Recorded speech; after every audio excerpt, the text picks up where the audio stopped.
জীৱনৰ দ্বিতীয় অধ্যায়ৰ পাতনি মেলিলে অসমৰ ছবি জগতৰ এজন জনপ্ৰিয় অভিনেতা ৰাজকুমাৰ তালুকদাৰে। হয় বন্ধু বান্ধৱীসকল, আপোনালোকে ঠিকেই শুনিছে, যুগ্ম জীৱন আৰম্ভ কৰিলে অভিনেতা ৰাজকুমাৰে।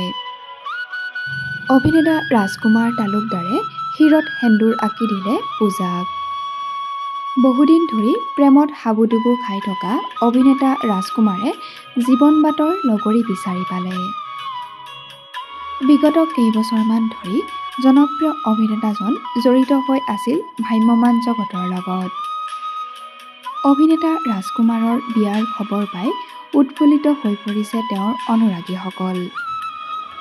জীৱনৰ নতুন অধ্যায়ৰ পাতনি মেলা অভিনেতা ৰাজকুমাৰে ইতিমধ্যে ছ'চিয়েল মিডিয়াত শ্বেয়াৰ কৰিছে তেওঁলোকৰ বিয়াৰ কেইখনমান বিশেষ ফটো। পাঠশালাৰ ৰাজকুমাৰে বিয়া পাতিলে শুৱালকুছিৰ পূজাক। সামাজিক ৰীতি নীতিৰে বিবাহপাশত আবদ্ধ হয় দুয়ো প্ৰেমিক প্ৰেমিকাই। বিয়াত দেখিবলৈ পোৱা গৈছিল তেওঁলোকৰ আত্মীয় স্বজনৰ লগতে পৰিয়ালবৰ্গ আৰু অভিনেত্ৰী দেৱাশ্ৰী গগৈকে ধৰি আন অভিনেতা অভিনেত্ৰীসকলকো। আমাৰ চেনেলৰ তৰফৰ পৰা অভিনেতা ৰাজকুমাৰ আৰু তেওঁৰ পত্নীলৈ বৈবাহিক জীৱনৰ অলেখ শুভেচ্ছা আৰু শুভকামনা জ্ঞাপন কৰিলোঁ।